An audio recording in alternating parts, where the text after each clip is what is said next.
Into the common people welfare ಫೌಂಡೇಶನ್ನ YouTube ಚಾನಲಲ್ಲಿ the common people welfare ಅಸೋಸಿಯೇಷನ್ನ ಅಧ್ಯಕ್ಷರಾದ GA ಕೋಟಿಯಾರವರು ಕಾರ್ಮಿಕ ವಿಮಾ ಯೋಜನೆಯ ಅಡಿಯಲ್ಲಿ ಉಡುಪಿ ಜಿಲ್ಲೆಗೆ ಈಗಾಗಲೇ 100 ಹಾಸಿಗೆಯ ಸೂಪರ್ ಸ್ಪೆಷಾಲಿಟಿ ಹಾಸ್ಪಿಟಲನ್ನು ಮಂಜೂರಾತು ಮಾಡಲಾಗಿದೆ. ಈ ಆಸ್ಪತ್ರೆಗಾಗಿ ಕಳೆದ 10 ವರ್ಷದಿಂದ ಹಿರಿಯ ನಾಗರಿಕರಾದ ಹಾಗೂ ಸಾಮಾಜಿಕ ಆಕ್ಟಿವಿಸ್ಟ್ ಆಗಿ ಕಾಮನ್ ಪೀಪಲ್ ವೆಲ್ಫೇರ್ ಫೌಂಡೇಶನ್ನಿಂದ ಉಡುಪಿ ಜಿಲ್ಲೆಯಲ್ಲಿ ಹೋರಾಟ ಮಾಡಿ ಈ ಆಸ್ಪತ್ರೆಯನ್ನು ಮಾಡುವುದಕ್ಕಾಗಿ ಉಪವಾಸ ಸತ್ಯಾಗ್ರಹ, ಪ್ರತಿಭಟನೆ ಹಾಗೂ ಪತ್ರವನ್ನು ಬರೆದಿದ್ದೇವೆ. ಅದು ಅಲ್ಲದೆ ಪತ್ರ ಆಂದೋಲನದ ಮೂಲಕ ಸಾವಿರಾರು ಪತ್ರಗಳನ್ನು ನಮ್ಮ ಪ್ರಧಾನಮಂತ್ರಿಯವರಿಗೆ, ಕಾರ್ಮಿಕ ಸಚಿವರವರಿಗೆ ಹಾಗೂ ಕರ್ನಾಟಕದ ಚೀಫ್ ಮಿನಿಸ್ಟರ್, ಕಾರ್ಮಿಕ ಸಚಿವರ ಕರ್ನಾಟಕ, ESA ಡೈರೆಕ್ಟರ್ ಡೆಲ್ಲಿ ಅವರಿಗೆ ಪ್ರತಿದಿನ ಪತ್ರ ಬರೆದ ಹಾಗೆ ಬರೆದು ಪತ್ರ ಆಂದೋಲನವನ್ನು ಮಾಡಿದ ನಂತರ ಕಳೆದ 2 ವರ್ಷದ ಹಿಂದೆ ನಮ್ಮ ESA ಅಥಾರಿಟಿ ಡೆಲ್ಲಿ ಹಾಗೂ ನಮ್ಮ ಕೇಂದ್ರ ಸರ್ಕಾರ ESA ಹಾಸ್ಪಿಟಲನ್ನು ಮಾಡಬೇಕೆಂದು ಸರಿಯಾದ ಹಣದ ವ್ಯವಸ್ಥೆಯನ್ನು ESAಯಿಂದ ಮಾಡಿ ಬ್ರಹ್ಮಾವರದಲ್ಲಿ ESA ಆಸ್ಪತ್ರೆಗಾಗಿ 15 ಎಕರೆ ಜಾಗವನ್ನು ಕೂಡ ಗುರುತಿಸಲಾಯಿತು. ನಮಗೆ ಬರೆದ ಪತ್ರಕ್ಕೆ ಸರಿಯಾಗಿ ಉತ್ತರವನ್ನು ಕೊಟ್ಟು ನಾವು ಕೂಡಲೇ ಕೆಲಸವನ್ನು ಪ್ರಾರಂಭ ಮಾಡುತ್ತೇವೆ ಎಂದು ಭರವಸೆಯನ್ನು ಕೊಟ್ಟಿದ್ದಾರೆ. ಆದರೆ ಇದುವರೆಗೆ ಯಾವುದೇ ಕೆಲಸವೂ ಅಲ್ಲಿ ಪ್ರಾರಂಭವಾಗಲಿಲ್ಲ ಎಂಬ ಮಾಹಿತಿಯು ನಮಗೆ ತಿಳಿದು ಬಂದಿದೆ. ಕಾರ್ಮಿಕ ವಿಮಾ ಯೋಜನೆಯು ದೇಶದ ಒಂದು ಬಹುಮುಖ್ಯ ಸೋಷಿಯಲ್ ಸೆಕ್ಯೂರಿಟಿ ಹೇಳುತ್ತೇವೆ. ಇಡೀ ಜಗತ್ತಿನಲ್ಲಿ ಕಾರ್ಮಿಕ ವಿಮಾ ಯೋಜನೆಯು ಒಂದು ಶ್ರೇಷ್ಠವಾದ ಕೆಲಸ. ಎಲ್ಲ ಕಾರ್ಮಿಕರಿಗೂ ಅವರ ಆರೋಗ್ಯ ಸರಿ ಇದ್ದರೆ ಮಾತ್ರ ದೇಶದ ಪ್ರಗತಿಯಾಗಲು ಸಾಧ್ಯವಿದೆ. ಉಡುಪಿ ಜಿಲ್ಲೆಯಲ್ಲಿ ಸಾಧಾರಣ 1 ಲಕ್ಷಕ್ಕೂ ಹೆಚ್ಚಿಗೆ ಕಾರ್ಮಿಕರಿದ್ದಾರೆ. ಅವರಿಗೆ ಸರಿಯಾದ ಔಷಧ ಉಪಚಾರಗಳು ನಡೆಯುವುದಿಲ್ಲ. ಪ್ರತಿಯೊಬ್ಬ ನೌಕರನು ಖಾಸಗಿ ಹಾಸ್ಪಿಟಲಿಗೆ ಹೋಗಿ ತನ್ನ ದುಡಿದ ಹಣವನ್ನು ಅಲ್ಲಿ ಖರ್ಚು ಮಾಡಬೇಕಾಗುತ್ತದೆ. ನಮ್ಮ ESA ಅಂದರೆ ಕಾರ್ಮಿಕ ವಿಮಾ ಯೋಜನೆಯ ಅಡಿಯಲ್ಲಿ ಪ್ರತಿಯೊಬ್ಬ ಕಾರ್ಮಿಕನಿಗೂ ಕ್ಯಾಶ್ ಬೆನಿಫಿಟ್ ಅಂತ ಕ್ಯಾಶ್ಲೆಸ್ ಸ್ಕೀಮಲ್ಲಿ ಹಣ ಕೊಡದೆ ಟ್ರೀಟ್ಮೆಂಟ್ಗಳನ್ನು ಮಾಡಬಹುದು. ಅದರಲ್ಲಿ ESAಯಲ್ಲಿ 55 ಲಕ್ಷದವರೆಗೆ ಯಾವುದೇ ಟ್ರೀಟ್ಮೆಂಟ್ಗಳನ್ನು ಕಾರ್ಮಿಕರು ಮಾಡಿಕೊಳ್ಳಬಹುದು. ಇದಕ್ಕಾಗಿ ನಾವು ಹೋರಾಟ ಮಾಡಿ ಎಷ್ಟೋ ಕಾರ್ಮಿಕರಿಗೆ ಇದರಿಂದ ಸಹಾಯವನ್ನು ಮಾಡಿದ್ದೇವೆ. ಈಗ ಕಾರ್ಮಿಕ ವಿಮಾ ಯೋಜನೆ ಎಂಬುದು ಒಂದು ಕೇವಲ ರಾಜ್ಯದ ವಿಷಯ ಅಲ್ಲ. ಇದು ಕೇಂದ್ರ ಸರ್ಕಾರದ ಮಾಡಿದ 1948ನ ಒಂದು ಕಾಯ್ದೆ.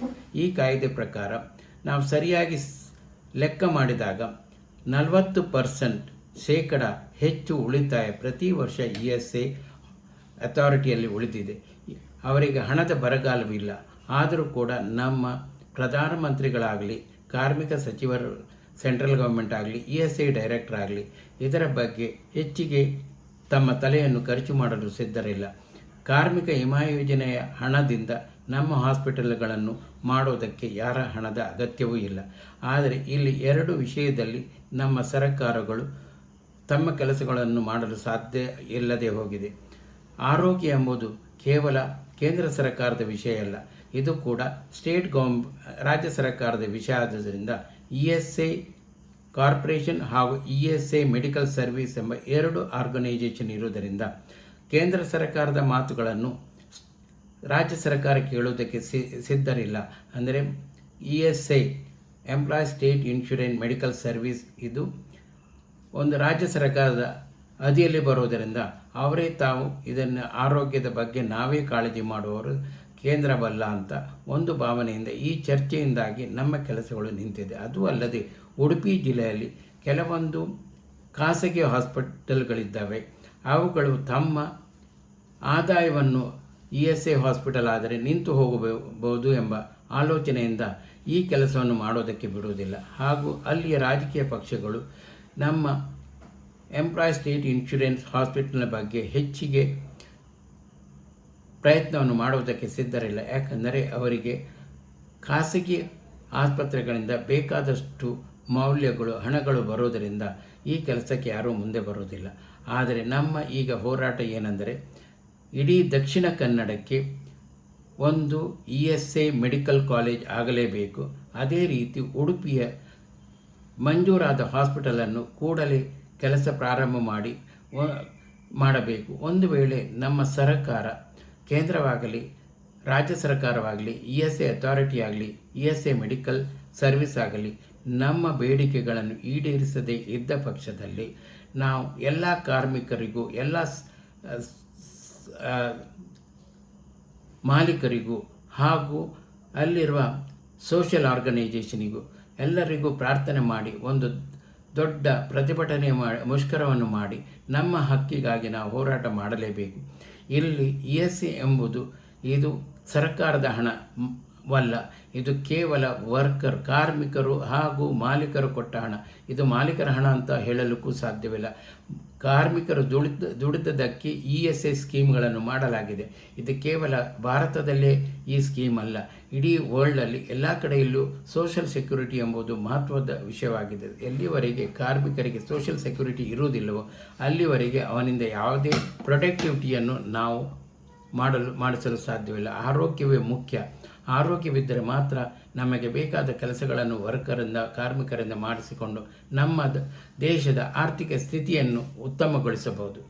ಆದರೆ ನಮ್ಮ ಉಡುಪಿ ಜಿಲ್ಲೆಯಲ್ಲಿ ರಾಜಕಾರಣಿಗಳು ಹಾಗೂ ಖಾಸಗಿ ಹಾಸ್ಪಿಟಲ್ಗಳು, ನಮ್ಮ ಕೇಂದ್ರ ಸರ್ಕಾರ, ESA authority, ESA medical service ಹಾಗೂ ರಾಜ್ಯ ಸರ್ಕಾರವು ನಮ್ಮ ಈ ಹಾಸ್ಪಿಟಲನ್ನು ಆಗದಂತೆ ನೋಡುತ್ತಾ ಇದ್ದಾರೆ. ಅದಕ್ಕಾಗಿ the common people foundation October 15ರಂದು ಬೃಹತ್ ಮುಷ್ಕರವನ್ನು ಹೂಡುವುದಾಗಿ ನಿಶ್ಚಯವನ್ನು ಮಾಡಿದೆ. ಅದಕ್ಕಾಗಿ ಪ್ರತಿಯೊಬ್ಬ ವರ್ಕರಿಗೂ, ಕಾರ್ಮಿಕರಿಗೂ, ಮಾಲೀಕರಿಗೂ ನಮ್ಮ ವಿನಂತಿ ಏನೆಂದರೆ, ನಮ್ಮ ಹಣದಲ್ಲೇ ನಮ್ಮ ಹಾಸ್ಪಿಟಲ್ಗಳನ್ನು ನಾವು ಮಾಡೋದಕ್ಕೆ ಯಾಕೆ ತಕರಾರು ಮಾಡ್ತೀರಿ? ಅದೇ ರೀತಿ ಕಾರ್ಮಿಕರ ಮಕ್ಕಳು ಕೂಡ ಒಂದು ಮೆಡಿಕಲ್ ಎಜುಕೇಷನ್ ಕಲಿಬೇಕಾದರೆ ESA ಹಾಸ್ಪಿಟಲ್ ಹಾಗೂ ESA ಮೆಡಿಕಲ್ ಕಾಲೇಜ್ಗಳನ್ನು ಮಾಡಿದರೆ ಕಾರ್ಮಿಕರ ಮಕ್ಕಳು ಕೂಡ ಮೆಡಿಕಲ್ ಕಾಲೇಜ್ ಹೋಗಿ ಮೆಡಿಕಲ್ ಡಿಗ್ರಿಯನ್ನು ಪಡೆಯಬಹುದು. ಇದು ಕೆಲವು ಕಡೆ ಮಾಡಿದ್ದಾರೆ. ಆದರೆ ದಕ್ಷಿಣ ಕನ್ನಡದಲ್ಲಿ ಯಾವುದೇ ಕಾರ್ಮಿಕ ಸಂಘಟನೆಯಾಗಲಿ ಕಾರ್ಮಿಕರಾಗಲಿ ಇದಕ್ಕೆ ಇದುವರೆಗೆ ಡಿಮಾಂಡ್ ಮಾಡಲಿಲ್ಲ. ಆದರೆ ನಮ್ಮ ಫೌಂಡೇಶನ್ ಇದನ್ನು ಜೋರಾಗಿ ಹೋರಾಟ ಮಾಡಿ ದೇಶದಲ್ಲಿ ಒಂದು ಪ್ರಥಮ ಫೌಂಡೇಶನ್ ಆಗಿ ಉಡುಪಿ ಜಿಲ್ಲೆಯಲ್ಲಿ ESA ಸೂಪರ್ ಸ್ಪೆಷಾಲಿಟಿ ಹಾಸ್ಪಿಟಲ್ ಹಾಗೂ ಒಂದು ಮೆಡಿಕಲ್ ಕಾಲೇಜನ್ನು ಮಾಡುವುದಕ್ಕೆ ಸಂಪೂರ್ಣ ಕ್ರಾಂತಿಯ ರೂಪದಲ್ಲಿ ಹೋರಾಟಕ್ಕೆ ಮುಂದೆ ಹೋಗುತ್ತೇವೆ. ನಮ್ಮ ಈ ವಿಡಿಯೋಕ್ಕೆ ಎಲ್ಲರೂ ಸಬ್ಸ್ಕ್ರೈಬ್ ಮಾಡಿ ನಮ್ಮೊಂದಿಗೆ ಬನ್ನಿ. ನಮ್ಮ ಹಕ್ಕಿಗಾಗಿ ನಾವು ಹೋರಾಟ ಮಾಡೋಣ. ಜೈ ಹಿಂದ್, ಜೈ ಕರ್ನಾಟಕ.